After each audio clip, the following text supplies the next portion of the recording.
ए बाकी बोल नका. आधी आहे ना तुमचं नाव सांगा.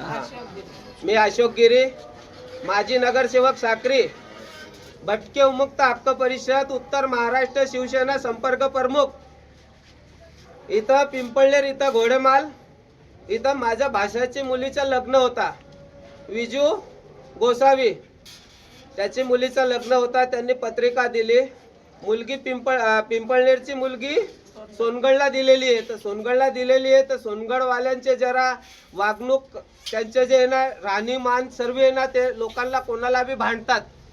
तर त्यांनी स्टेटस टाकला की पिंपळनेर लग्नामध्ये 18 तारीख, 19 तारीख आणि 20 तारीख ह्या तारखेला आम्ही तुम्हाला काय आहे आमचा दाखवू आणि तुमचं काय अस्तित्व आहे ते संपू.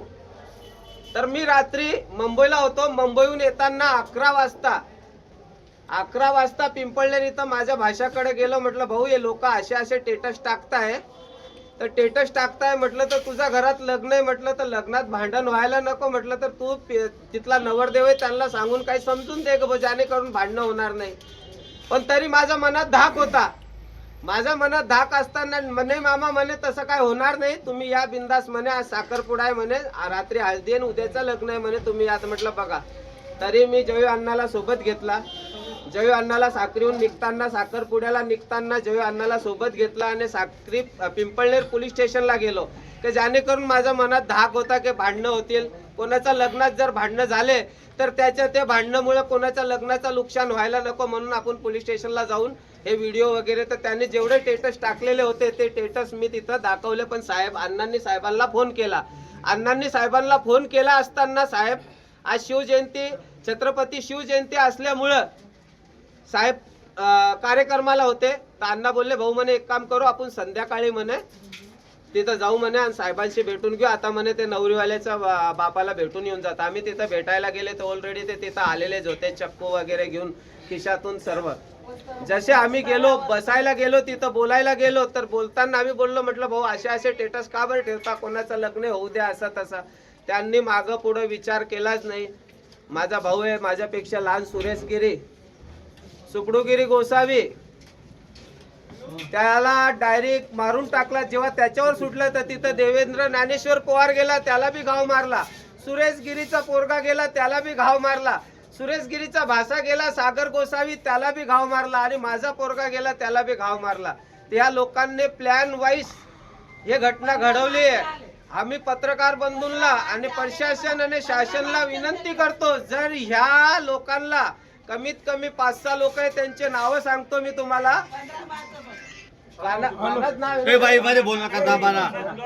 कानागिरी झुलालगिरी गोस्वामी राहणार सोनगड बाप्पा सीताराम नगर, जसवंत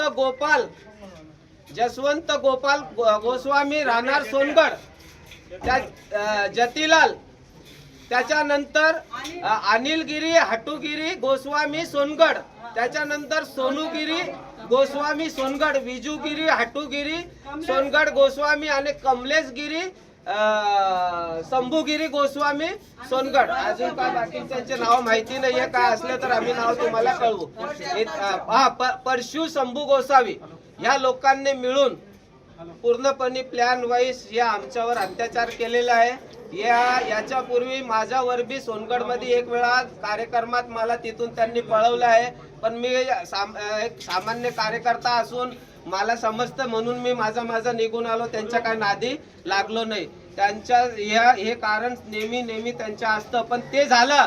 पण आज माझ्या पोरगासारखं माझ्या पोरग्याला मला खांद्याला खांदा लावून माझ्यासाठी रात पाटला गाडी सोबत चालणारा ज्ञानेश्वर देवेंद्र ज्ञानेश्वर पवार याचा काय संबंध नसताना त्या पोराच्या बी डेट झाली आहे आणि माझा भाऊ सुरेश गिरी गोसावी याची डेट झाली आहे.